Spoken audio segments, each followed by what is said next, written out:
record. And let me change the speaker view. Hello, hello. How are you? Oh, hang on, you're muted. How's that? Excellent. How are you and the beautiful Kate?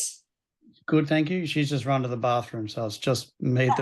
We didn't think it would be first. That's okay. I'm looking forward to meeting you in person in a couple of days. Me too. I'm excited, nervous, everything. Good. I bring all the anxieties. I just said on the last call, I'm like, the whole reason we're secretive about lots of things is because I want to trigger every ounce of anxiety, every ounce of doubt and fear and uncertainty that anyone has. So you can come into the room and just burst into tears because of all this stuff you've been carrying. And the whole point is, let's bring it to the surface so that we don't have to go spend time digging for it because it's already sitting right there the minute you walk in. Yeah. Yeah, it'll come, don't you worry. I know. I've done this lots of times and it always does. So let me ask you this. So in regards to, I don't know if you saw my comment reply, but in regards to the videos on family meetings, I said like in the third pillar. So there's no replay. I can't tag you because they're not in a replay in the Facebook group. They're inside the video portal. Yeah. Yep. So go to the third pillar, which actually in this program, so when we got this new system that like a few years ago that we changed over to this new system, which is way better. But the one downside is the welcome section, it calls like section 1, which means the first pillar is section 2 and the third pillar is section 3 or whatever, you know what I mean? Anyway, they're one kind of behind the number. And we can't change that. It's how the system does it because it calls the welcome video a section.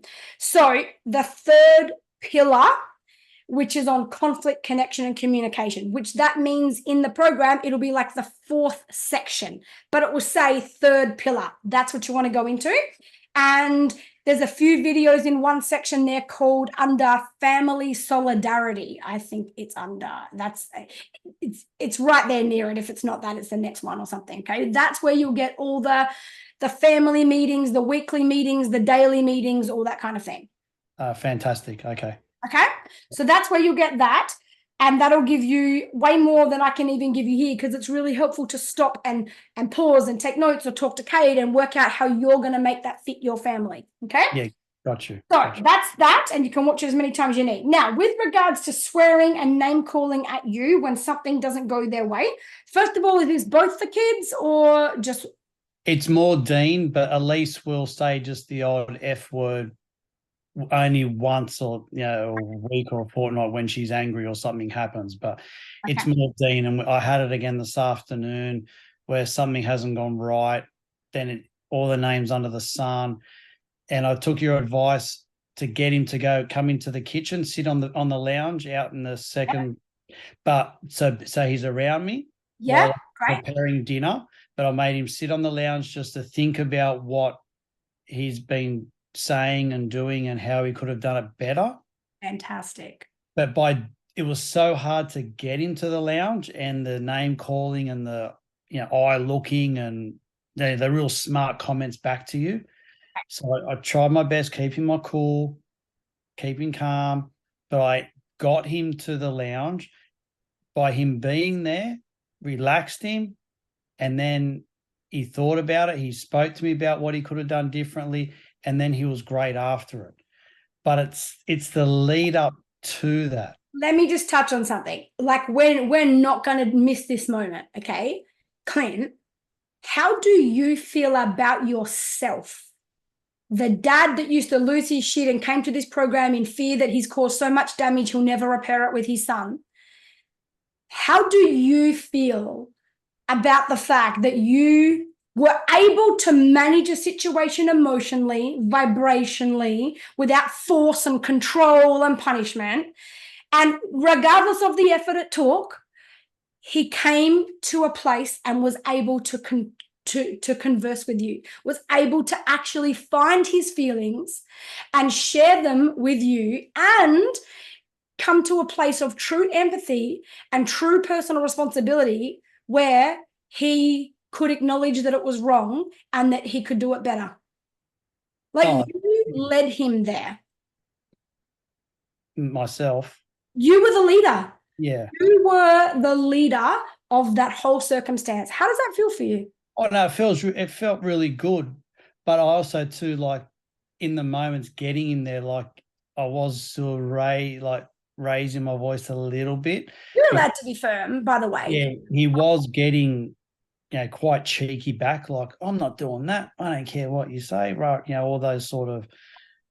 So this weekend is gonna change that part of your world, because what I would love for you is that you don't even have to like try to stay calm and not be affected by his eye rolls and his faces and his comments. You're just not like, you're not even like, I'm trying to stay cool. You're just like whatever. I'm not even attached to. You're allowed to have your own experience, and and like, to the point now, it doesn't mean that we just let swearing and criticisms and all of this stuff be okay. This is a second thing. But given what I know about your family, and particularly your son, and particularly your relationship with your son, we need to start at the repair stage. And then as that builds trust and confidence back in the relationship, then we come very much into the discipline area of it. Okay. But the very first thing is, I want you to allow yourself, honestly, to completely detach in a moment where he does this. Okay. It doesn't matter what he's kicking and screaming off. Let me ask you this, honestly, be real with me, because I don't like to tell people how to parent. I like to help you parent according to your values. Okay. On a scale of 1 to 10 with you and Kate, how high in your values is your kid swearing? Do you like, are swear words really, really bad to you? Like, not just at a conditioned level, but at a true felt level? Like, how bad are swear words to you? I'm not saying it's okay, by the way, but on what level? On mine personally, I don't like it at all. Okay. I don't like it at all. I'm not speaking for Kate's. I'm Sure. not speaking for her behalf, just in Yep. my behalf. Okay. I don't Cool. like it. And especially the F word. Okay. Okay. He says that word like it's like I'd say water. Okay. Right. And do you not really, are you someone that doesn't really use the F word much as well? No, I don't use it much. Okay, that makes sense. That's a very congruent value. Okay, so here's what I want you to do just to start with. When you come back from this weekend after Happy to Whole, your emotional ability to, like, it's like, I don't care if you're kicking or screaming or swearing or whatever. Right now, the intention is that I get you to the lounge and that we can go through this consciously. Second to that, once we've come into consciousness and you're feeling safe and we can have a conversation, second to that, there's going to be consequences for this kind of behavior, but not punishments. Not like, that's it, you're not getting this, don't you dare talk to me like that again, don't you dare disrespect. Not that. Okay, so it'll be something more like, I see you're struggling right now. I see there's a lot of anger that you're feeling right now. Okay. And you are allowed to feel your anger. Swearing is not okay. We'll deal with that in a moment. Okay. That's something we'll talk about in a moment. But right now, I want you to sit here on the couch and, whatever it is you did, you obviously did it perfectly. I want you to, just think about what's another way that you could do this next time. Okay. So whatever you did there was clearly perfect. Getting him to the couch. First of all, you've got to give him enough grace to give him some time. That all of that, imagine this, all of his life, he's been very suppressed by you in particular, right? And so he hasn't been allowed to have his own feelings and things like that. Now you're changing. And imagine that everything that was always suppressed, let's say, imagine it's all inside him in a bucket. And once all this expression comes out and the bucket is cleared, because you are no longer putting more into the bucket like you used to on a daily basis, the bucket will eventually clear itself. Okay. So his reactions right now, just for a very small period of time, I want you to give him some grace. Don't just act like they don't happen. Just don't even give it energy. Give it nothing. Okay. The best way you'll win this is by giving the behavior you don't want zero attention. Like, it literally doesn't even touch you. Like, it doesn't even matter to you, because he will feel you vibrationally. And when he knows he's getting at you, he can feel when you're trying to keep yourself calm. Okay. After the weekend, you'll have a whole lot more space to be able to hold and just not even go, okay, no, you want to be like that? Okay. You want to swear? Okay. Go ahead and swear. It's fine. All that matters is that you come and sit on the couch and we'll talk about all the swearing in a moment. I'm not in a hurry to squash your swearing right now, right? Don't get me wrong. It's not going to be missed. We will be coming back to address that. But the first thing, especially when you've had a relationship with your child that's been quite, disconnected and traumatic and, let's say aggressive or abusive or whatever, is to keep the main thing the main thing. The main thing here is that whatever we do it with connection. We keep him in that mammalian brain. That's the main goal, okay? If he's coming to the lounge at the same time as cussing and swearing and whatever at you, if he's at least coming to where you want him to, let the cussing and swearing be nothing right now. Just let it be water off a duck's back until we move through this, and then we can come back and discuss that, okay? But you're never going to get a result out of that in this moment. And you need to imagine, like, at the moment, his subconscious mind is really testing how fucking true is this conscious parenting? Is this really a phase? I feel like we're safe enough now for me to push some boundaries and really see whether I can start letting my guard down. So let me give you every possible, attack that I could give you, that then from this is where he builds his safety, where he knows you aren't changing. You're solid in your position as a parent now. You are not going to go back to traumatic, abusive ways or whatever. That's not what you're doing. He'll go through his process and it will be dealt with, and there will be consequences and there will be discipline and all those things. But the first thing that matters is connection. Yeah. You with me? Yeah, I got you. That makes sense. Okay. Then now, if you want some words that you can say, this is in the second pillar. There's a video called the second pillar, and it's also in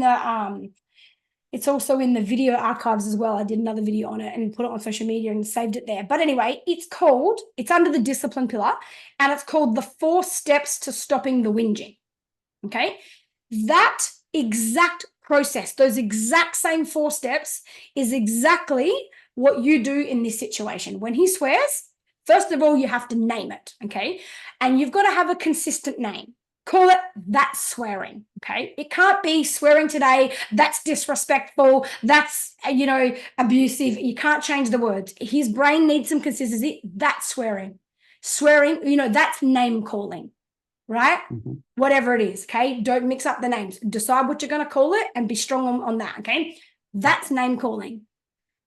That is not okay. So you state what it is. You then state that it's not acceptable. And immediately after that, so that's what's called the red light. And then there's the green light. And there's a video called Red Light, Green Light. Okay. Yeah, so I've got them all. Oh, beautiful. I've got all the screenshots of all the words. You're amazing. Amazing. And you've got it in your book as well. You can rip out that page or photocopy it, whatever you want to do. Okay. So there's a 4-step. You call it, you say that won't be acceptable. Then you say, but you've got to finish it on what is acceptable. Okay. Like that is swearing. I will not tolerate. Swearing is not okay in our family. Okay. When you choose to swear, you're choosing consequences. Okay. What is okay? You're allowed to feel angry, and you're allowed to have a voice with me. You're allowed to tell me that you are angry, that you disagree with my decision. You're allowed to have all those opinions. Swear words are not okay in your sentences, but you can be angry, and you can even tell me how angry you are. So he gets a green light on what he can do with all of this energy so that there's no suppression, but in a healthy way that you're willing to accept, okay? And I believe it's really important, especially with boys, to let them have some aggression, okay? We have emasculated the fuck out of the world over the last however many decades, like with this whole bloody, feminine movement and men, toxic masculinity. We have emasculated the world, which is why we just came through, some ridiculous COVID bullshit, and where were not just the men, where were anyone with a voice, with big strong opinions, with "you won't do this to my family, I'm not letting this happen," like they weren't there, because masculinity has been squashed. And it's a very natural primal instinct for a boy and a man to have access to their aggression. Society has taught us that a man shouldn't raise his voice. Actually, the feminine can rest in the the firm hand of the masculine. That's where we get to return to our feminine if we're ready to step out of our own masculine, because we've taken on a role of the men that we've squashed as a society. Okay. So personally, of course, it's up to you, but I'm going to say never ever squash his aggression, his anger, because that's where he'll learn what to fight for in his life, what's important to him. He won't let people walk all over his wife or his children or his friends, or like, he will stand for something. And that aggression can be, if it's done in healthy ways, can be beautiful, perfectly healthy boundaries that allow him to fight for his values and what matters to him. Yeah. Okay. So definitely, it's okay for him to be like, you might decide that on some level, you might decide that you're a family that you're like, I'm okay with you calling me an idiot, or you can say, I don't like you and I hate your rules and your rules are stupid. You might be okay with some words like that, but you cannot call me names. You cannot say fuck, and you cannot call me a name, and whatever it is that feels right for you, you need to be clear on. Okay. And you might not be okay with any of those kind of words. And so if you're not, you need to work out, if I'm going to ask him to remove all of that expression from his sentences, what can I give him to say? If he's not allowed to say, well, that's stupid, I'm not doing that, you're an idiot, or whatever. If he's not allowed to use the word stupid or idiot, what can he use? Okay. And if you can't come up with a sentence that he can use, then in the meantime, he needs permission to use what he's got without the swear words, for example. So you can tame it down before you iron it all the way out. Does that make sense? Yeah, it does. Yeah. Yeah. Because that beautiful aggression in him will be the reason he stands up for his sister one day. It'll be the reason he gives no shit about the teacher, no shit about the consequences, couldn't give a fuck if he gets suspended from school. Right now, you're picking on my sister. I don't care what I need to do. I'm going to make sure I remove this threat from my sister. Right? So it can be used in beautiful, loyal ways.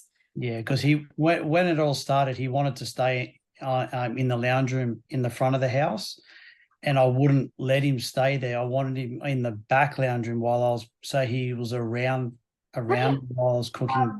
That's so conscious of you. Yeah. That's so conscious of you. I said that to him. I don't want you in here by yourself. I want you around me, but I want you out the back on the lounge just to think about what you've done and what you could do better. And a sentence you can add to those conversations is, listen, look at me, okay? You're not in trouble. I'm not bringing you to the back room. So, like, clear his fears for him. I'm not bringing you there to punish. I'm not interested in punishing you. Okay, we're going to have a talk about this, okay? But first of all, like, you and me, we're just going to talk this through. I can see you're angry, okay? I understand that I've just put down a rule and you weren't allowed. Like, you're allowed to be angry. There's nothing wrong with your anger. The way that you're choosing to handle it needs to change. The words that you're using are not okay, okay? So we're going to go together. And I want you are safe. I'm not taking you down there to punish you or to make you feel bad. I want to be exactly what you said. I want to be around you. All I want is for you to be able to think about what has happened and what might be a better way for you to handle it next time. And you know what? I'll also do the same. Okay. Maybe there was a better way that I could have spoken to you, or I could have asked you what I was asking you that started the fire. So be in it with him. Yeah. And remind him, you're not in trouble, okay? We're not doing trouble, okay? It's not okay what's happened, and we might need to discuss some consequences together. You will get to a place very, very soon. My kids have done this like just about their whole lives. Lots of other people in this program that have been here for a few years. We're now at the point where you can say to your kids, hey, listen, I don't need to tell you that what happened was not okay. I know that you know that, okay? And they'll open up about their thoughts. You say, listen, that kind of behavior, it's unacceptable. And it does need a consequence. What do you feel is a fair consequence right now? Mm-hmm. And the kids will literally volunteer a consequence. Okay.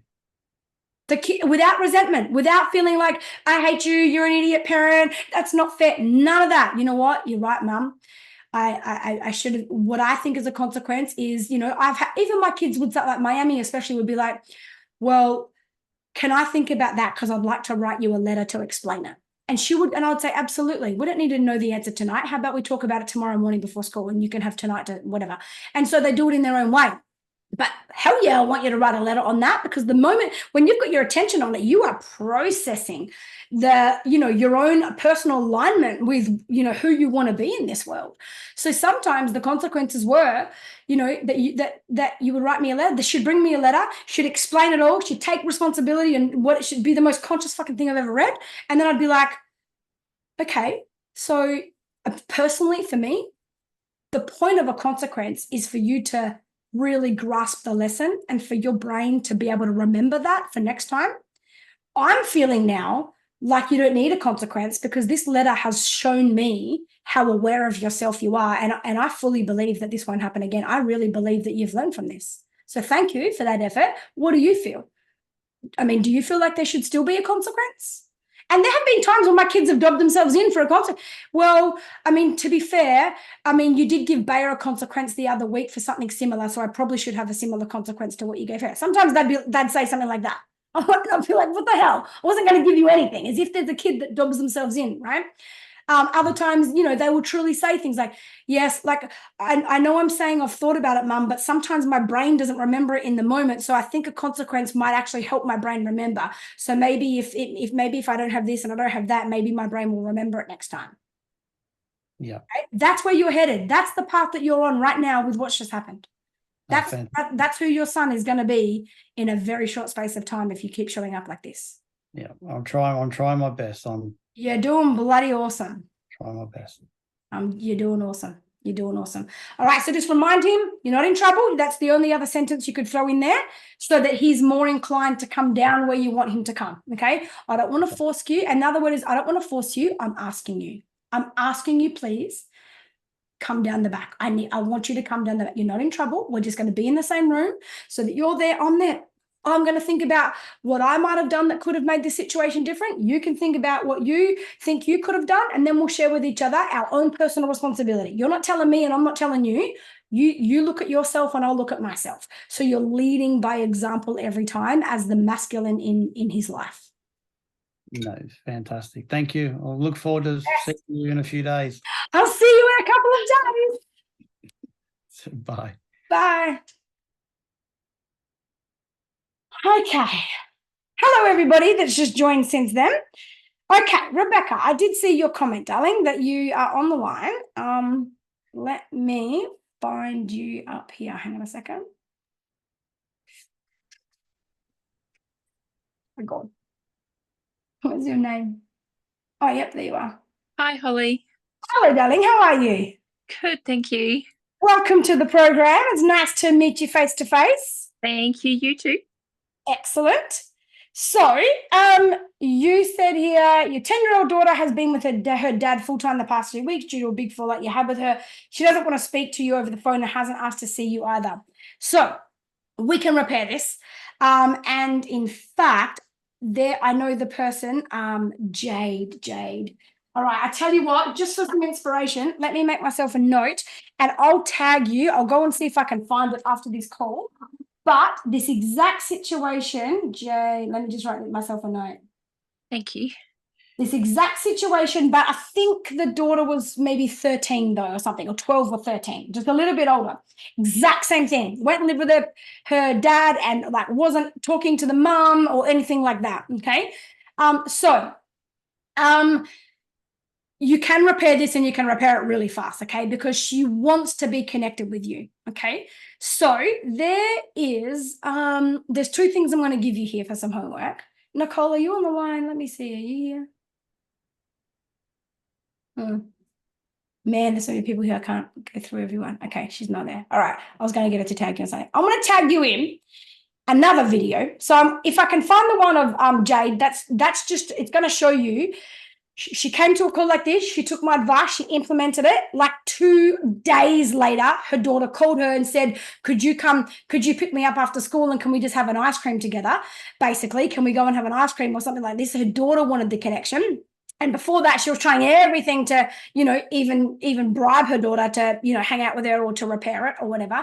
And then a week later, she moved back home. Like it was amazing. Okay. So, but outside of that, there's a video that I did a few years ago that I tag a lot of people in. This always comes up, so I'm going to tag you in that. That's going to be really important. So it was in 2021. So when I tag you, you'll see, and it's a replay of one of these calls. I want you to listen to the second person I talked to. So the first person I talked to on that call is actually Nicole, and her 10-year-old son was on the line that night, and his name's Xander.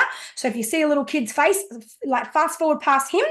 The next person I talked to, can't see her face very well. She kind of sat in the darkness. She was breastfeeding that night, and she's from New Zealand. It was midnight, whatever. But that is the conversation I want you to listen to. Okay. It goes for like 20, 25 minutes.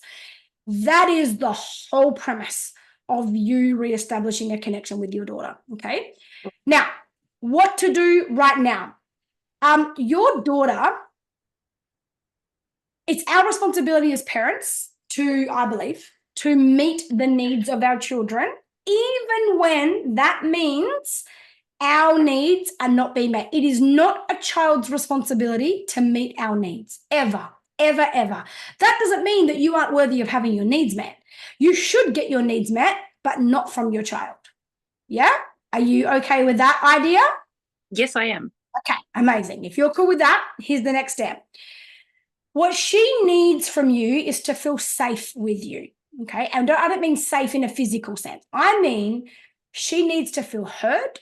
She needs to feel seen, and she needs to feel understood. They are the need. That is why she's gone to her dad's. She doesn't feel like you hear her, see her, get her, understand her, or like anything in her experience matters to you. That doesn't mean it doesn't matter to you. That's how she's feeling.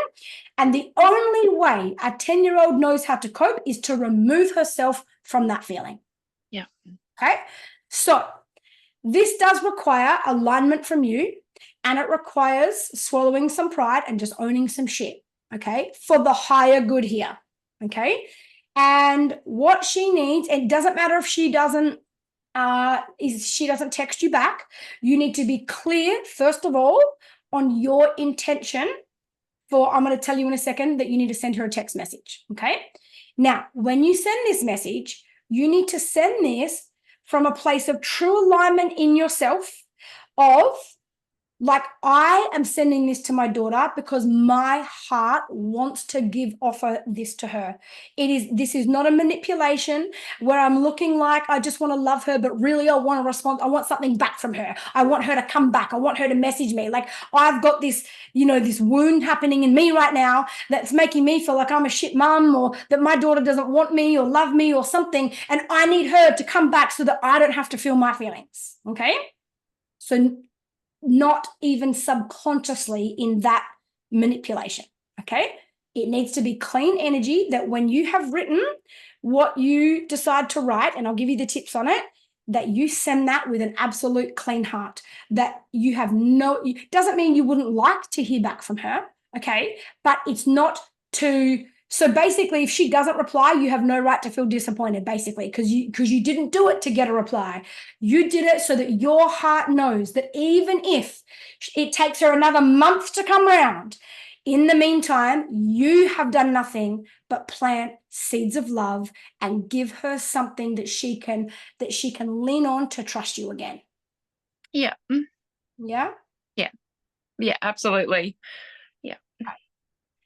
I want you to just sit for a second and just feel what you're feeling. And I know that you're brand new, and this is super brave of you because you've got all these people here and you've never met them before. But they've all been in this boat. A lot of them have on their very first call. We don't do superficial conversations here. So everyone has been. So just sit for a second and just open your body and just let whatever is moving through you move through. Without resistance. I want you to just open your body to it. I want you to let yourself feel it. And I want you to let yourself feel held right now by me, by anyone else here that cares for you. And don't rush it. And just let it be there. And open your body to it so that as you do, it's like you expand your nervous system's capacity to hold the energy of that emotion. And for as long as our nervous system has the ability, the capacity to hold it, it's not too much for it, and we don't need to get away from it. And if you've got emotions that you feel like you need to run away from, the only way to get away from emotions is to try to control the situations. And then you accidentally and unintentionally, start controlling things in a manipulative way that you don't even realize you're doing. Yeah, absolutely. Right? So this is a big deal. So what I want you to do is you're going to send her a message, okay? And you are going to do nothing. There's going to be nothing in this message other than what she needs to hear, but that is also true for your heart, okay? Mm-hmm. So it'll say something and you can go back and watch this replay and write this down if you want my exact words or something like that. I think Jade, when I gave her the message to write, I think she screenshotted it and put it in the group, what she ended up writing, and she shared the story. So that's why I'm going to go try find that post for you and tag you, okay? Because you can copy that. But basically, what's your daughter's name? Hannah. Hannah. Okay. So your message will say something like, whatever you say, hey, darling, whatever you call her, hey, Hannah, whatever it is, right? Hey, Hannah. I just wanted to write to apologize. I am sorry that I have not known how to handle our situation any better than I have. None of this is your fault. That is the biggest sentence she needs to hear. It is not, none of this is your fault. Yeah? Yeah. That's the biggest thing she needs. None of this is your fault. I want you to know that I see my mistakes. I know where I've gone wrong. And say to her, I acknowledge your mistakes, apologize. And then I want you to say to her, like a real validation, you have every right to feel the way you are feeling and have felt. Anyone in your situation would feel like that. It was wrong of me to make you wrong for what you did. So I'm just writing this to let you know I'm so sorry. And I will do whatever it takes to repair what I have broken. I love you, Mum.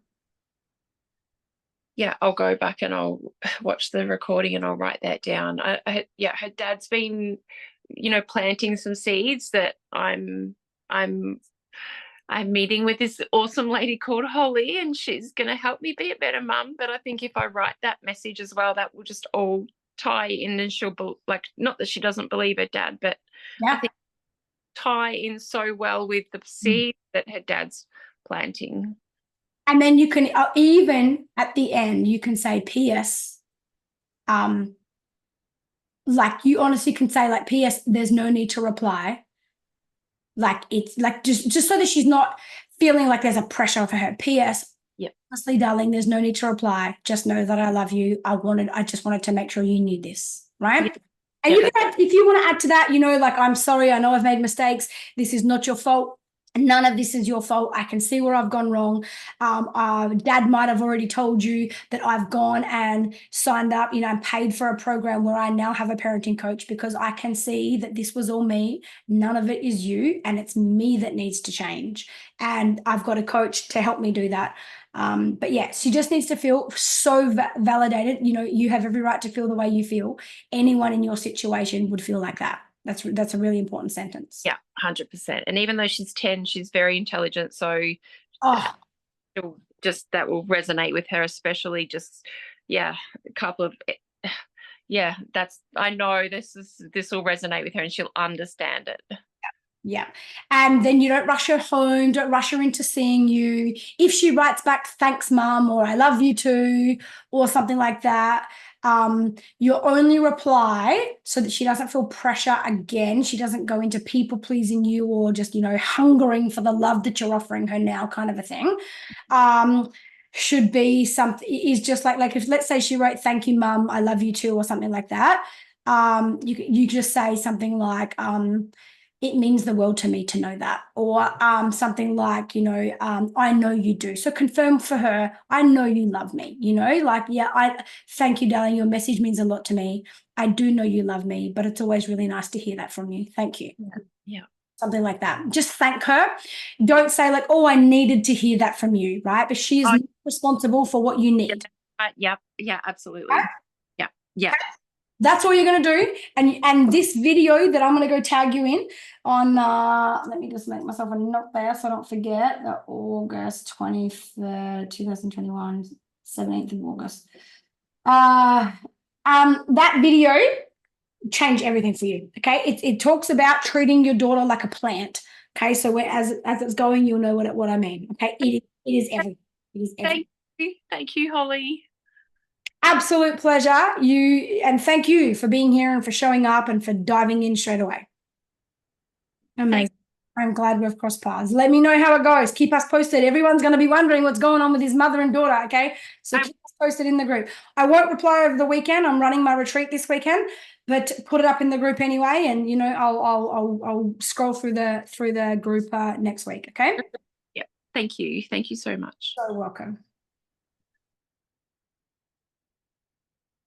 Okay. Who is next? Is Amanda Taylor. We definitely got to do you tonight, darling. I definitely want to talk to you, so I'll get you to come on the line. Darling, how are you? I don't know. Good answer. Good answer. Yeah, absolutely. That's a true answer. For those of you who don't know Amanda, she's been one of the biggest parts of our parenting. What is it now, Amanda? 3 years, 4 years? What are you? Long time. Yeah. 3 years, I reckon, at least something like that. Anyway, a long time. And Amanda has just come through being in hospital for 3.5 months. Was it, Amanda? Just shy of 3 months. Oh, 3 months. Okay. 3 months of being in hospital with her daughter, who is 6, who has had multiple brain surgeries, and she had some complications and was in there and has had multiple surgeries over this 3 months, and had infections and had to be opened up again and poked and prodded, and you know, like as much as any person can take, let alone a little person. So that's why I'm absolutely prioritizing this conversation. So yes, let me just refresh myself on what you said. Oh, yes. Okay. Yes, that's right. You are exhausted and all those kind of things. So first of all, and then you want to know how to create an inner safety so that she isn't relying on you to feel safe. All right. So first of all, let's go with, just the fact that, she has to continue dealing with some stuff and you can't hold that space for her. Okay. This is where 100% you need to allow her journey to truly be hers and allow yourself to somewhat separate from it and be a little bit detached, let's say. Not cold about it, but detached, right? Because the space that you have available for her, what makes her more insecure is when you're trying to grapple for some space that you don't have. Like the feeling, the energetic, when someone is fully going out of their way for you and they really don't have the time for it or can't do it or whatever, like you can feel that in the energy exchange when somebody's even just trying to help you, right? And so that will make her feel more insecure because it's like I'm trying to give you space that I just don't have, right? And so it will be more secure and provide more certainty to her if you can operate from a detached space, which is just real for you right now, okay, because you are bloody empty, of, when she has to do things, what did you say here? She's at her wit's end, like medical procedure wise and taking medications. And there's, that's right. And there's still things she's not allowed to do, okay? So in the moment when she's not allowed to do them, there has to be a little bit of a detachment from you, babe. I wish I could. We just can't, okay? That's just what it is. I know this is hard for you. I'm sorry that you have to go through this. This is what it is. You just can't, okay? It's not an option. Like something like that where you're not trying to take it on and try and manage her through the process and let her have whatever comes next. Because if you manage her process too much, she'll never get to the bottom of what's suppressed and unresolved in her because she'll never have to. She'll dig into the bucket this deep, but you cover the remaining part for her. So she'll always be carrying very unresolved stuff. And it might be the powerlessness of just that it has to be that way, that bursts out of her one day. She has a meltdown for 2 hours, and that helps her process the last 3 months of being in hospital. Do you get what I mean?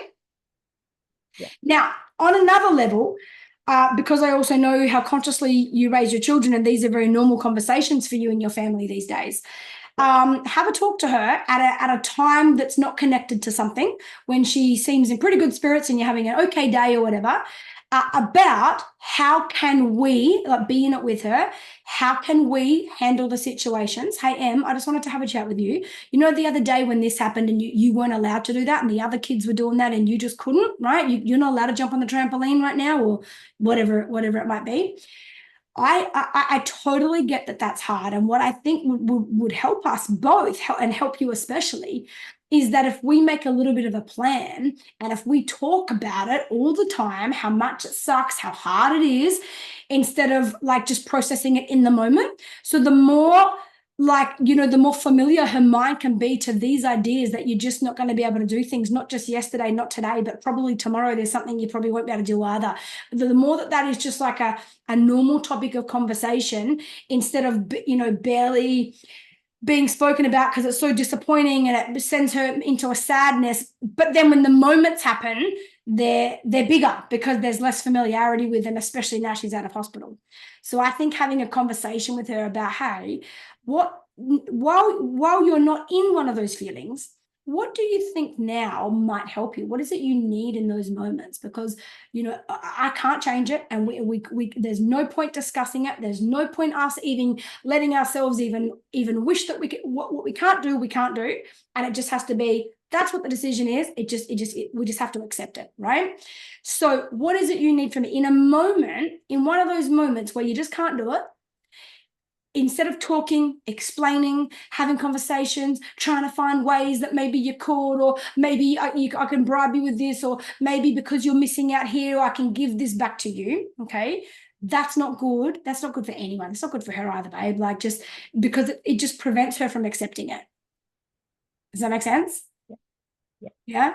And ultimately, I feel like that's the lesson in all of this, unfortunately, is her soul is here on some level for absolute acceptance of all the things that she can't control, all the things that are just what they have to be. And like, I can't even imagine what it would be like to journey, you know, with your child for so many months over that. But having a conversation with her about whatever comes up, you'll know, you're very intuitive. You'll guide yourself through that conversation, but at a time where she can connect with something, it's close enough, like it was yesterday or the day before, so it's close enough for her to kind of tap back into that and to identify from this point where it's not happening to me now. Yeah, what did I need there? You know, Mum, really, I just, and you can suggest to her, like, you know, what if we, you know, have a hug? What if we move our bodies and do a walk? What if we, you know, what if just whatever, like, what if I give you a squish or something? Like, just something that can just let her know I'm here, and that's all I can be. The only thing I can do is be here.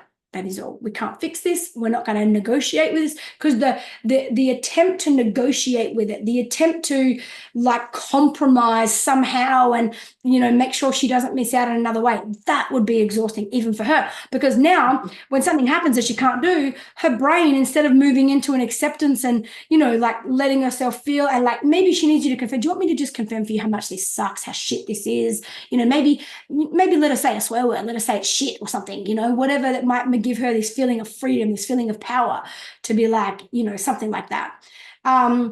But trying to compromise with it and trying to negotiate with the situations exhausts her, because then when she can't do something, her brain goes into that loop that it won't close until it finds an answer of, well, if I can't do that, then what do I get to do? Why do I have to? Where really this is like, babe, your body is healing, okay? And while your body is still healing, the only thing that we can do is support your body in its healing. So doing that right now would not be supporting your body, and that's why we can't do it. So there doesn't have to be something to make up for it. Yeah.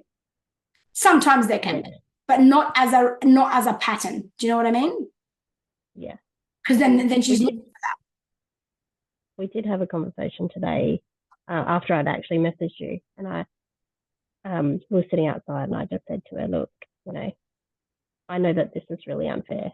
And because that's what she was saying last night. That was my big meltdown last night, because she was just like, she cried for an hour and a half telling me it wasn't fair that she had to take this medication. And I was getting frustrated because I was like, I get it's not fair, You just have to do it. There is no other choice. And we'd all just got to our wits' end, and I was like, it's just a constant fight, and I'm running out of, Yeah. you know, and I literally stated the facts. I'm like, you take it, Yeah. or we have to put you back in hospital, and they'll put it through your pick and your arm. That's it. Yeah. That's yours. 100%. But she still is, you know, it's not fair. It's not fair. And I said, I know it's not fair, darling. It's just how it is. On the not fair thing, do two things at different times that you'll feel which response is right. So one thing is to say what you are, like, you're right, it's not fair. Do you know what, babe? There's lots of, and take it away from this exact thing, babe, there's lots of things in life that, you are right, there's lots of things in life that aren't fair. Okay. And I just want to be real with you. I know this is really unfair, but the absolute truth is this won't be the only thing that's unfair in your life. There will be other things in life that feel unfair to you. Okay. There absolutely will be. I'm not going to lie to you. Life includes some things that are not fair. Okay. Now, here's the other way to really, you know, here's what we can choose to do. Actually, everything is fair. What if we were able to go, okay, I hate that I have to do this. I would prefer not to have to do this, but we all come here for a specific reason. And all of the things, all of the situations we get put in, all the lessons we learn, they are what prepare us for what we're going to do with our lives one day. And so this experience actually is fair in terms of if you know, God or life or whatever was wanting to help you become this person one day that is a leader of other people, that can help other children feel safe, or other people, or whatever it might be, that in order for you to lead people and to be someone that can help someone else, it might not be like your job or anything, it doesn't have to be like her career, but for her ability to be able to help anyone that comes into her life that she meant to help, you can only help people, you can only lead people where you've already been. And maybe life is actually trying to prepare you to be the leader that you'll be when you get to the other side of this experience. But in order to be that leader, in order to be able to be the person that can help other people process things better, just like the nurses have been able to help you, for example, just like all the people that have been able to make it feel a bit easier for you, in order for you to be that leader, your soul needs this experience so that you can sit with someone one day and go, I actually get it. And in that moment, you'll realize that what you went through now actually is fair in terms of who you're supposed to be one day in your life and who you are becoming, and, you know, all of those things, all the lessons that we're all here for. Everything we get given actually is fair. That's so good.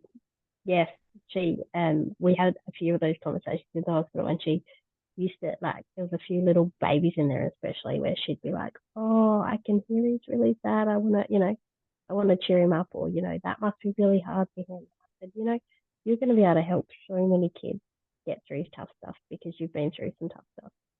And, do you know what, you know, might help her on that? Yeah. You can even show her, I posted this in there, this just came to me. Wait, Miami. So I think you might have even commented on it. It was either you or Kristen, maybe. Anyway, I recently shared a video like a month or two ago. I shared a video into this group of Miami when she was 8 years old. Nothing like what Em's been through, but Miami had to go and get blood tests and whatever that day. And she was 8 years old. And, you know, originally she was scared of having to get a needle, for example. And she was just coming out with all this wisdom that night. So I just decided to go live and kind of put her on the spot, and then I posted it. Anyway, Miami was only 8. How old's Em? 6? Is she 6 or? Yeah, nearly 7. Nearly 7. Okay, cool. So you can be like, look at this, right? You're basically the same age as Miami. Okay.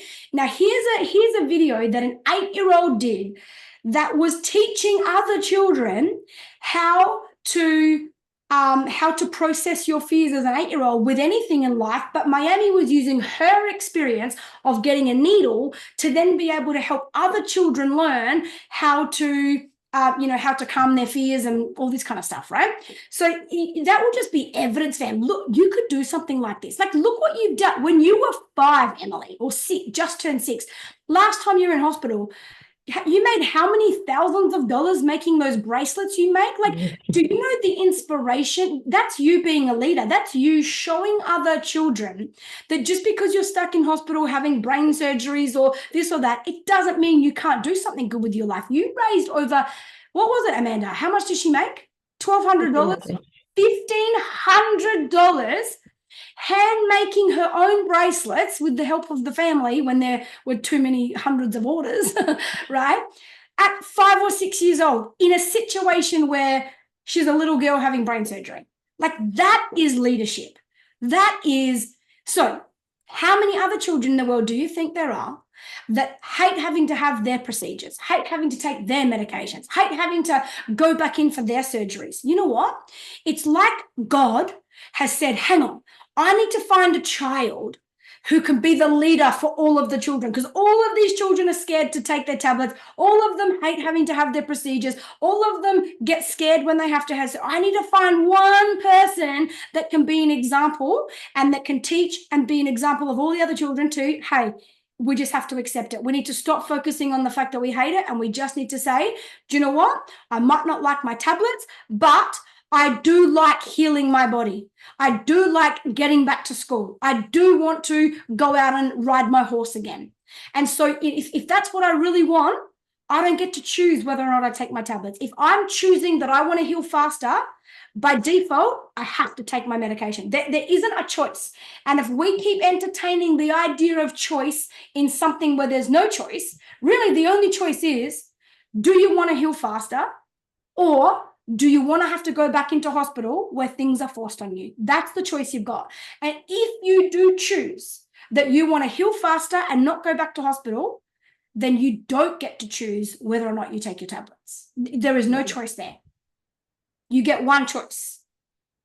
The choice, you make one choice and the other happens by default. You either take your tablets and by default, you won't have to go to hospital, or you'll stay out of hospital longer, or you increase your chances of healing without ever needing to go back to hospital, or whatever the deal is. Or you choose not to take your tablets or your medications, and then by default, you're choosing for everything to take longer and to probably be sent back to hospital. That's just what it is. Imagine if there was a child that could teach this to other children.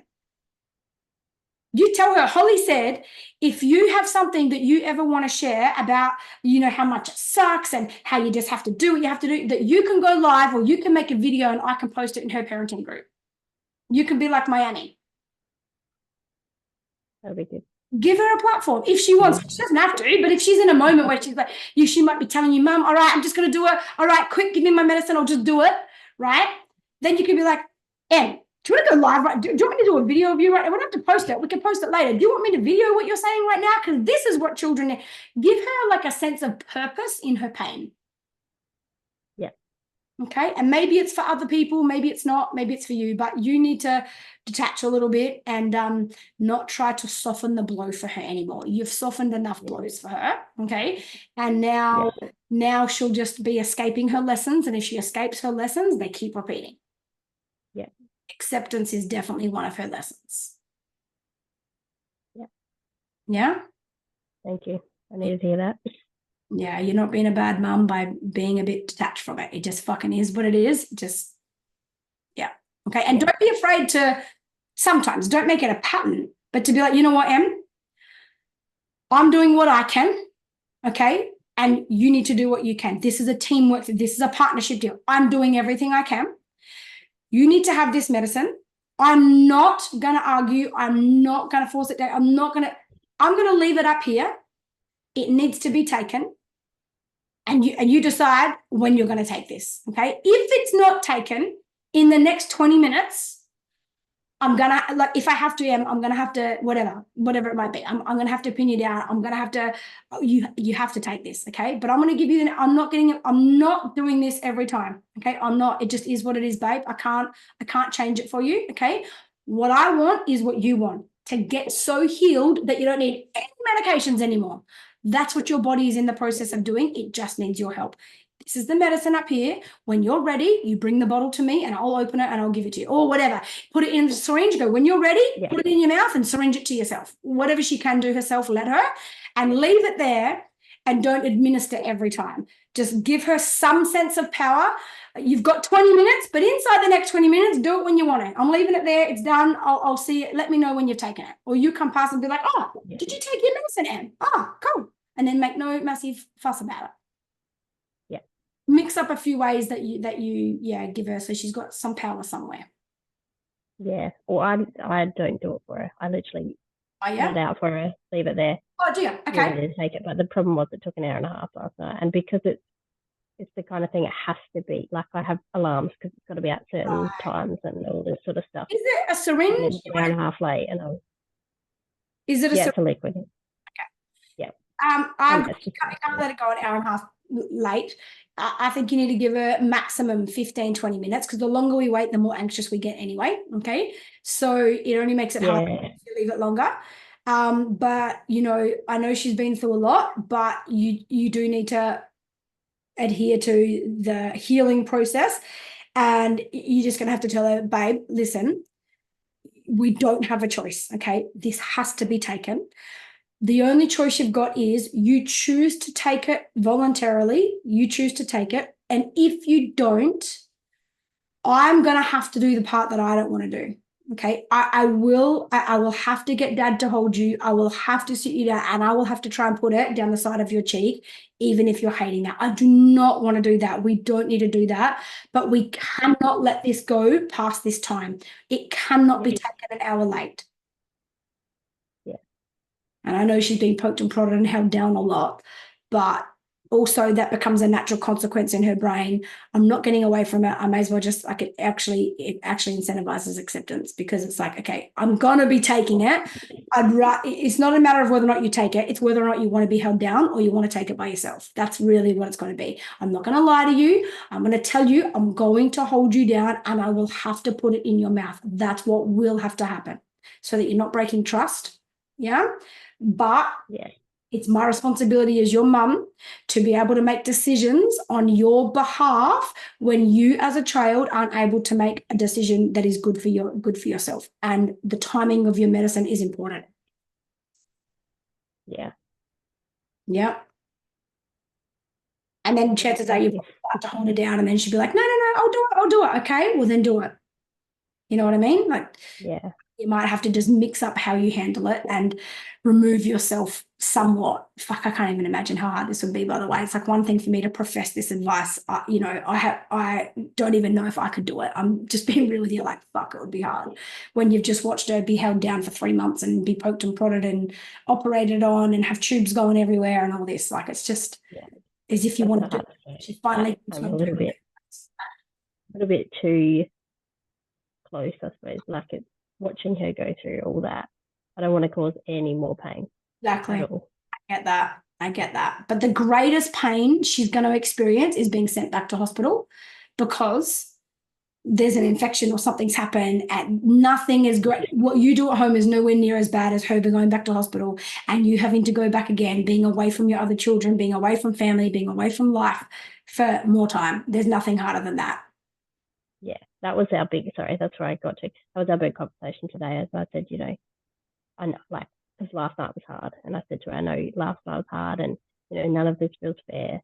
I said, but, we're home now and it's so nice to be home. And, we do have a lot of hard things to do still. There's a lot of things you still have to go through.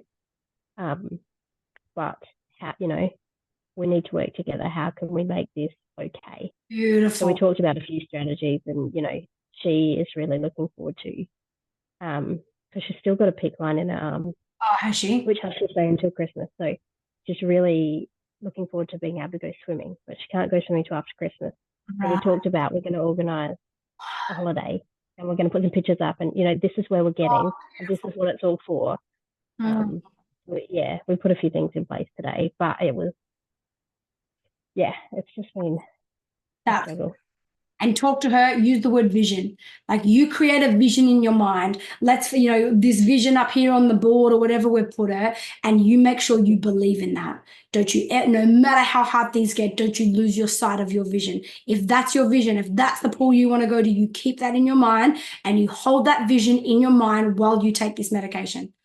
Because you remind your body every time, not I hate this, I hate this, I hate this. And the cells of your body respond to your thoughts and they all close because they hate it. You remind yourself, I'm healing, I'm healing, I'm healing. Like this is what gets me to that swimming pool. This is what gets me to that swimming pool. Because if you can find a way to take something that you don't want to take, but with like a different level of consciousness about it, instead of hating it, just being open to what this is actually helping you move towards, then the cells of your body will take it much more easier. You'll heal faster because your cells respond to every thought you think and every feeling you have. Show her the water experiment. Do some of that. Do the rice experiment, the water experiment. Like you can look up the water experiment on YouTube, and just by saying different words, all the molecules in the water all change. Or you can do the rice experiment. I did that with my kids a couple of times in their life. Once with a plant and once with rice. I think, have I told you about that before? You make rice and you split it. Okay, so what you do, this is so good to do, about the power of thoughts and metaphysics, basically. You make one batch of rice, so it's all made the same way. You get like 3 different containers that are all exactly the same. They're all, glass, all that kind of stuff, right? And so you put cooked rice, in 3 different containers, exactly the same. On one container, this is like the positive container. You get her to write on texture on the glass or on paper and stick it with sticky tape all the way, all positive words. I love you. You're beautiful. You're amazing. I'm proud of you, whatever, right? And then the next rice, you put bad words on. You put, I hate you. You're ugly. You're disgusting. You're stupid, blah, blah, blah. And then the other rice, you leave on its own. So what you do is you put these rices in similar areas, so the temperature of the room and everything is the same. One's not in the sun or the shade. They're basically, all in corners of the room. But the positive rice, every time you go past it, every time you go near it, every day you've got to go up to it and say positive things. You say the things that are written around it. I love you. You're amazing. You nourish me. You taste delicious, whatever, right? To the bad rice, you can do this with the plant too. And the bad plant, the thing you say bad things to, fucking dies.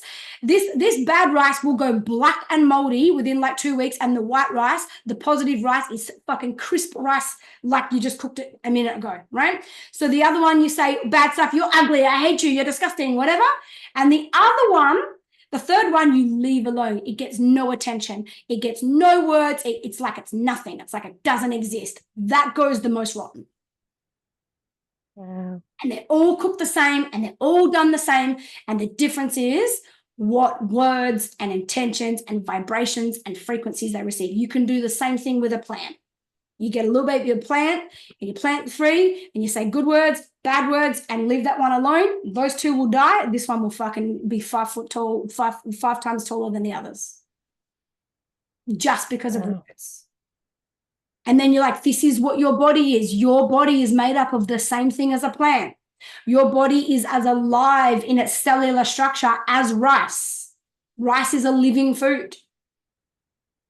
Look what happens by nothing other than words. So what we say to ourselves, what we let our brains think, this is what's happening to the cells inside our body. They're either opening and thriving and finding ways to cope and heal faster, or they're shutting down, they're hating this whole process, and they can't replicate as fast. And so our body heals slower.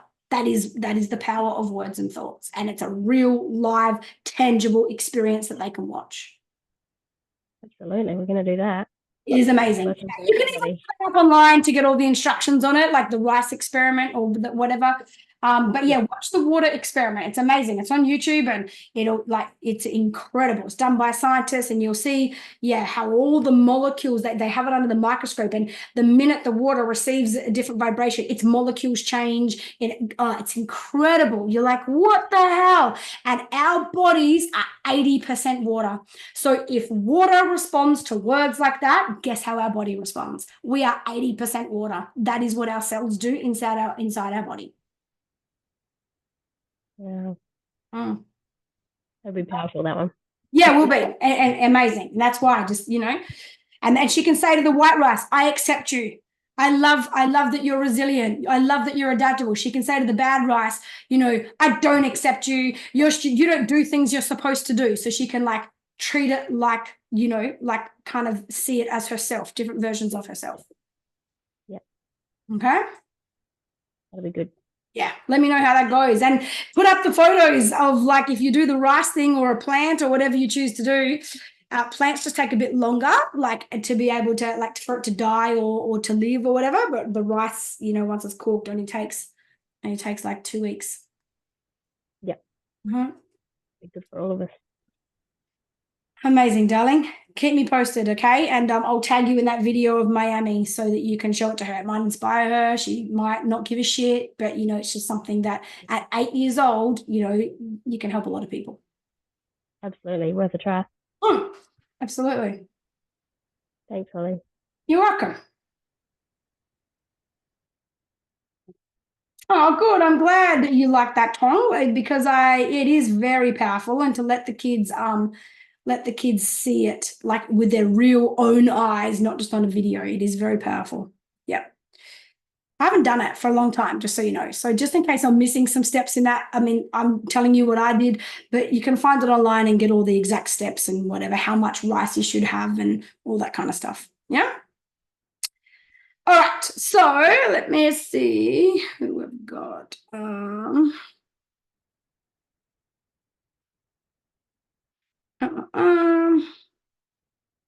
So D, let me bring you on, and then I'll come to you, Tom. Hi, darling. Oh, hang on. Let me unmute you. Oh, yep. Hello. How are you? I actually, yep, here we go. Yep, that's right. Oh, yes, that's right. Did learn because he's navigated for years. You wake him in the mornings, you're making breakfast, all that kind of stuff. He's still in a pattern of resistance. Today he missed the car, went back to sleep. Okay. I've not handled. Okay. Tell me, just give me a little bit of a rundown about what is, what's helping. What is it specifically that you would love to have happen with him right now? How old is he? 14, 14. Okay. 14, turning 15 soon. Yeah. So,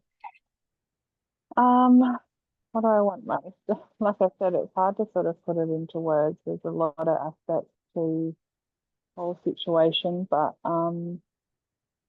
what I would love for him most at the moment, I suppose, is just to be engaged in something that feeds his strength, makes him feel good about himself, gives him a sense of direction. So, are you really open to anything here, or are you so?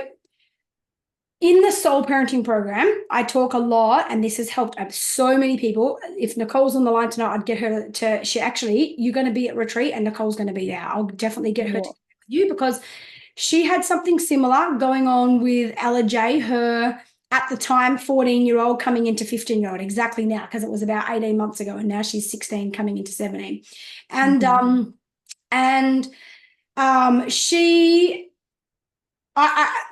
Ella J has autism, and she was starting to, you know, just not show up to school and, you know, like whatever, smoke marijuana, or she didn't, but she was hanging out with the wrong crowds, just doing some scary things, not telling anyone where she was, you know, all this kind of stuff, right? It was getting scary. And Nicole is a school teacher, and Nicole's, one of her greatest values in her life up until this point has been, you know, having an education, because she's the only person in her whole family that got an education. So that was really important to her. So I said this to Nicole, and Ella, okay, let me go back. So I said to Nicole, hey, when our children get to 12 years old and onwards, I believe if you want to talk about conscious parenting, it is only our job to guide them, not to decide for them how their life should look, right? We need to start, my philosophy is that you need to trust him. We need to trust them with their own lives. We need to trust that they have an inbuilt GPS system, a little, you know, internal system, an internal guidance system that lets them know what path they are meant to be on. When we are too focused on getting the kids on the path we think they should be on, at the same time as trying to get them on the path that we think is right or best for them, we are literally steering them away from any of their intuition, any of their internal guidance. Because if their internal guidance is not the same as what we believe it should be, then in order for them to do what we expect them to do, they have to completely switch off and disregard themselves. That is a very hard thing to reconnect to at any point in life, which is why all of us, are, doing all the healing work and all that kind of stuff, because we turned off our own intuition when we were 15 and now we're 30 or 40 or whatever. And we're like, how the fuck do I learn to trust myself again? How do I even connect with my intuition? How do I even know what's right for me? Yeah.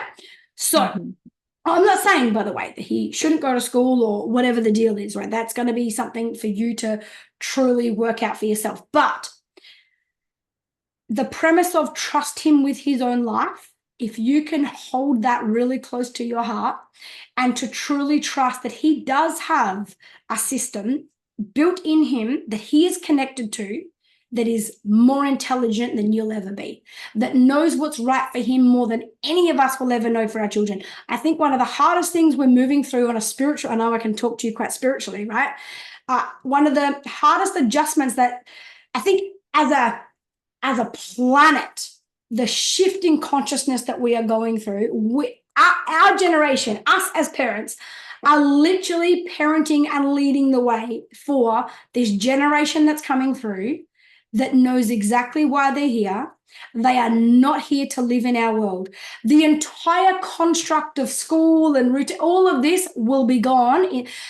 AI, I don't know. I went to an AI conference a couple of weeks ago and I thought I knew a lot about AI. My partner's a very high tech person. And we were fucking blown away by AI, not that's coming, not that's in China, but that's in Australia. I physically saw with my own eyes a driverless truck in Perth drive to a building site and build the house, bricks and mortar. It goes brick, mortar, brick, mortar, brick, mortar with not one human being. It builds all night, all day. It builds a whole house in like 3 weeks with precision, with no human error. It's not even coming, it's happening. Jobs are gone. There are already AI doing surgeries on people. No doctors, AI. It's smarter than humans. Whether we like it or not, it's coming. It's here. It's a meteor. It's like our parents saying mobile phones are stupid. Whether you think they're stupid or not, we've all got them. That's where the world's going. And it's pretty hard and scary because this generation coming through are literally here to disrupt the way we've ever done life. And that's why we've got so many neurodivergent children, because if we can give them a label of neurodivergence, we are more open to allowing them to be different. And in that difference that they are, they lead us to a new world. The world that existed 2 years ago, I kid you not, we're going to be sharing this at Purpose Retreat. I've got a speaker coming to talk on it. I'm telling you, it is insane. Doctors, nurses, their jobs are gone like now. I mean, in a year. I mean, in 2 years, Telstra just put off 3,700 people just between February and July, replaced with AI. We are implementing AI on our website that can talk to you like a full conversation. Like you will literally feel like you're talking to a person, not a computer. It's insane. And it learns me. We've uploaded my videos. It literally clones. It knows how to talk like me, think like me, answer you like I would. It'll be like, oh, Holly shared this before. Here's a video she's done. Here's your answer. Here's a video you can watch right now on how to get your kid to sleep at midnight. Like it's happening. And I'm saying that because this is where we as conscious parents, like raising the next generation, at some point we have to get out of their way. There will be no other choice. They are so deeply wired and connected. I believe, and I see it everywhere, to something bigger that's taking place in the world. They are completely unsubscribed from everything we thought life should be or that's important. And the only thing we can do is open ourselves to moving with them. They actually know more about life than us. They know where they need to go. Yeah. So not doing this with them would be like our parents trying to like keep us on the TV and say the TV's enough. You don't need a mobile. Like stay with the old technology. Like the new technology is stupid. Like you don't need a phone. You don't need to be accessed 24/7 everywhere you go. You don't need to have emails on your phone and social media on your phone and all these. You don't need a computer in your hand. How about you just come home from school and watch the TV? Yeah, it's the same kind of resistance that we're now giving the generation coming through. And so school is the first thing, this curriculum that's been set up by governments, that the whole curriculum's been designed by the people that wanted us to be their puppets. And now there's this whole generation of kids that have no regard for that. And they're here to disrupt that whole that system will completely dissolve and collapse, because school is about education, to go and get an education, to get a job. There's not going to be jobs. There isn't already. It's insane. So on a higher level than just how do you control him and how do you make him, I would love to plant there, and I know you're coming to the retreat obviously on the weekend too, right? And so there, of course, please don't get me wrong, like there's fears in me too, like holy shit, like how do we prepare our kids for this world? Like what honestly will they do? We will not have jobs in 3 years. You don't even get, they went through at this IR conference, they showed evidence of like every industry. And then like somebody clever in the crowd, myself included, will be like, well, what about this industry? Well, they'll never be able to replace that. Oh, here you go. Here's a slide. It's replaced. There it is right there. Here's a video of it. Here's how it's happened already.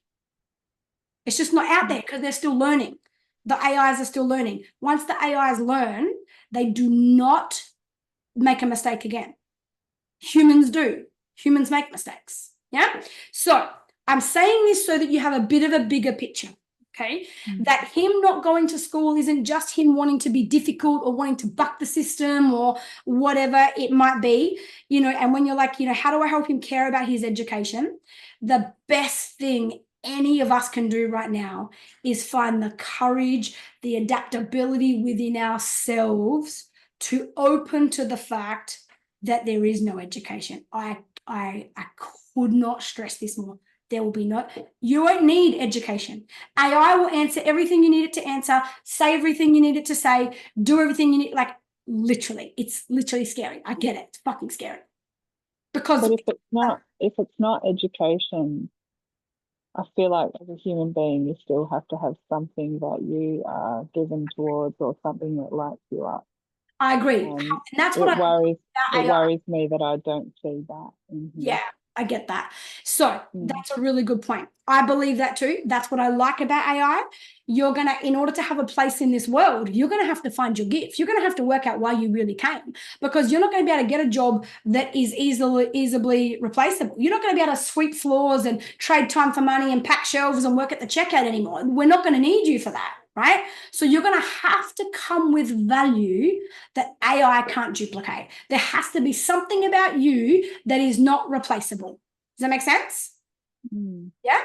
Now, on that note there, that's where, as parents leading this new conscious generation forwards with wherever it is this world, which by the way, we chose to come here at this point in time and to be the generation that's raising these children, right? And that we've got all these adjustments to make, okay?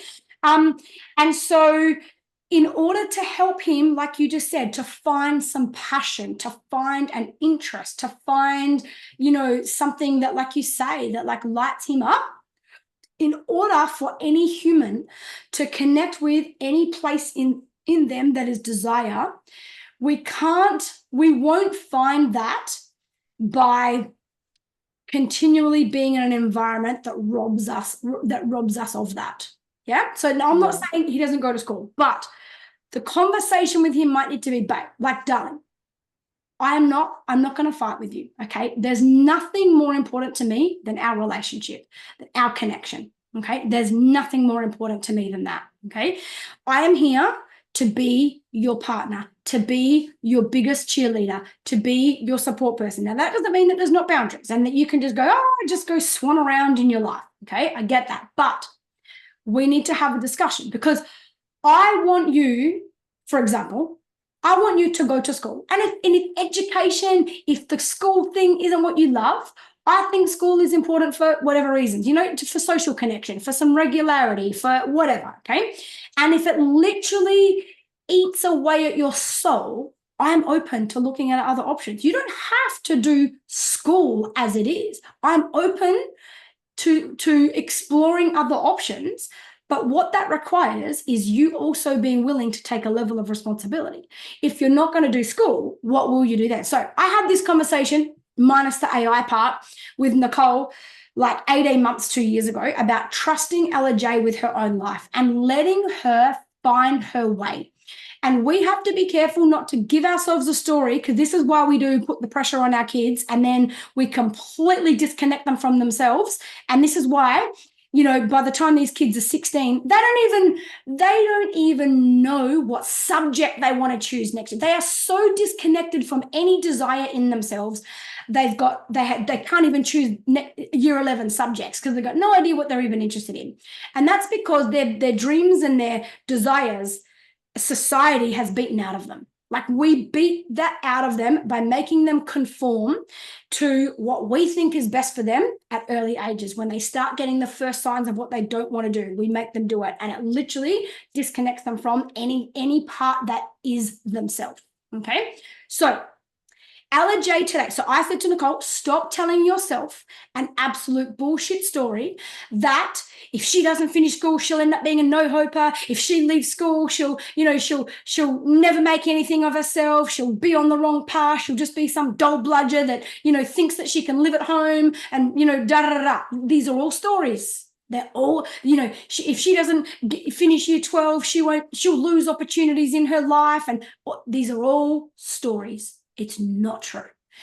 They could fuck it up for 10 years and still be 25 and find what they want to do with their lives and have a better life than any of us have got right now. But we need to be willing to let them find that path. And in that, it might mean that as he comes into a place of finding himself again, that the first thing he needs is rest from the place that takes him away from who he is. So Ella J ended up, Nicole agreed that she could do school from home, and it didn't take long before she dropped out altogether. Okay, here she is now 1.5 years later. Now, for the first 6 months, it was so hard for Nicole. She was on these calls like, man, Holly, I'm trusting you. It's freaking me out. She stayed in bed all day yesterday. She got up and did nothing. Her room's a pigsty, blah, blah, blah, blah. Okay. And so she leaned on me like a lot during that time, and it was great. Okay. But Ella J now is 16 years old. She's just started her own lash business. She realized she has a passion for beauty at just on 16, or maybe even before. She went and got qualified to do lashes. She's now set up her own business at home. She's got clients almost every single day. She's doing it from home. She's fully responsible. Like, she's got a long-term boyfriend that she's had for a couple of years that she's very secure in that relationship with, all of that. Her other friends have gone out, and, the friends that she was hanging out with that are forced to comply with what the system says they should do. One of them just got pregnant. Another one of them got hit by a car not too long ago. All of these crazy things because of, that's the group that she was going to be part of at school when Nicole thought she needed to be. But instead, she's now got a 16-year-old with autism that barely shows a sign of her autism because she's found her life's path for now. And she's been given the freedom to have time to find that. And yes, it took a year, but in the scheme of life, what's a year? Who cares if from 15 to 16 you did nothing with your life? Yet, who cares if you did nothing with your life from 15 to 20? If all of us had been given a chance to do nothing with our lives, maybe we'd all find what we're really passionate about by the time we're 20. But instead, we all got programmed to go straight into uni, to apply for this, to go get a job, and we forgot about our dreams. And now we're 40 and we're like, I fucking lived a life that doesn't even belong to me for the last 20 years. Yeah. Does that make sense? So much of that, just like her story is so similar to mine. Yeah. I think I'm so afraid of, on the days of the week that he is home, like, what does that mean? All those stories, like, what does that mean about him? What does that mean about me as a parent? Yeah. So I know I could give you an answer of what to do. I also know you're quite a spiritual person. We had our little private chat and, you know, all of that, and you are, you know, coming this weekend and all that. So I, you know, sorry to dump that depth on you, but I know you can handle it. That's what I want you to open to, because your own mother's intuition, your own internal guidance system is also available to you if you're willing to just sit back and really have some awareness of what's actually happening on a much higher level. There is nothing, not one thing that the curriculum can teach right now that won't be replaced by AI in 2 years. Lawyers, their jobs are gone. You can go right now to ChatGPT for free and say, can you please, this is my situation, I need to go to court. Can you please look up the Australian law and tell me what I should say in court? It will in nanoseconds. The whole Australian law has been uploaded already. It will literally go through all the law in seconds, and it will go through all past cases that are similar to yours to look for the precedents. And based on your situation, if you give it some details, it'll tell you your likelihood that you'll win in court and the angle you should take if you're going to go to court. Who needs a lawyer at $400 an hour? Gone. It's amazing. It's Gone. really amazing, isn't it? Happening now for free. ChatGPT.com. Free. Yeah. Yeah, this is so the kids that are really bucking education, what I'm saying to parents, loosen your grip. I'm not saying throw the baby out with the bathwater, loosen your grip. Okay. I'm like, hey, I don't really believe in school much. I'm not all for school. I know the shit they teach you there. Half of it you're not interested in. Half of it's got nothing to do with the path you'll take in life. You know, the rest of it disconnects you from yourself. Half of it's absolute lies and bullshit, what they teach you about history, because they want you to believe what they want you to believe, but some of that's not even the truth anyway. All of this kind of stuff. Yeah, I get it. I get it. My position with my kids are like, I'm not prepared to do homeschooling, right? I mean, and I even told them, no, you go to school. You know what? I like having 6 hours a day where I don't have kids, where I can focus on my life and my purpose and my business and do things I want. You go to school. And if you don't like school, it's okay. I don't even care. I'm not into how well you do, what grades you get. You choose how you show up at school. You choose how much effort you're willing to put in. You choose where you're willing to put in effort and where you're not. That is your life. You are the authority of your own life. I'm never robbing you of that power. Your life belongs to you. I will love you through whatever you choose. Understand your choices come with consequences. If you choose to skip class or this or that, you might be suspended or this. Like, consequences are real. If you're going to make choices, you deal with the consequences. I'm not coming in to save the day. Okay. Whatever happens are the consequences. Okay. But I'm okay with it. I don't need you to be any particular way. You just have to go to school. That's all. And you can go and you can focus on your friendships if you don't like class.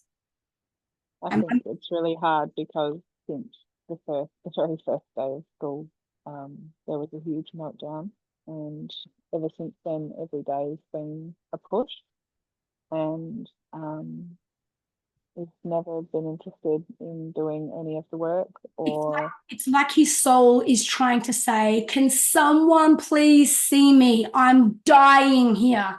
I am literally disconnecting from myself. It took us 8 years to get him out of the mainstream system. Yeah.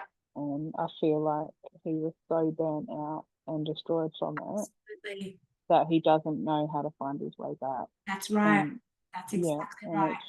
That's the point of the curriculum. The curriculum was developed to make everyone in the world a puppet for the government.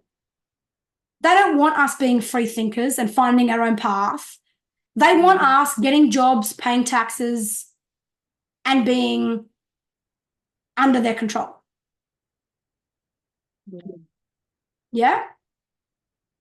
So what I would say is connect with the person he is, with who he is in his heart. Connect with that, not what he does or doesn't do. Just start there. Just start with, darling, listen, I see it. I want to apologize. I have been so focused on what I think you should do or you need to do. I've had my own fears come up about what if you don't do this and what if you don't do that. And I have pushed my fears onto you, and I'm sorry. Okay, I'm sorry. Now, look, I get it. I see that school's not for you. I see that you don't like it. And I'm not willing to let you die on the inside just for that. So we need to find a way that we can make this work for both of us. It doesn't mean you get to do whatever you want. They're boundaries. We're going to stay in open communication with each other. Okay. And what I'm going to learn is how I can loosen my grip enough to trust you with your own life, to let you make choices that end up being mistakes, and to love you through the mistakes, and to show you how to use a mistake to learn from it and elevate your life because of it. I'm not afraid of you making mistakes. You can stuff this up for 6 more years and still you can get it wrong, fail, and still be 20 years old and have all 6 years of life lessons under your belt. And if you find what you want to do with your life at 20, man, you're 15 years ahead of me.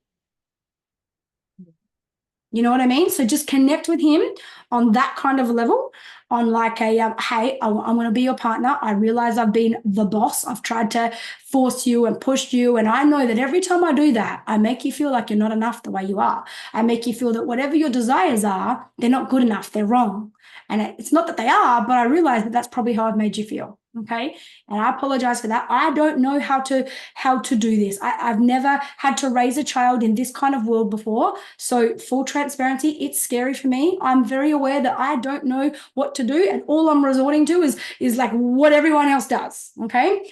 Let's be partners in this. Let's work out what is best for you.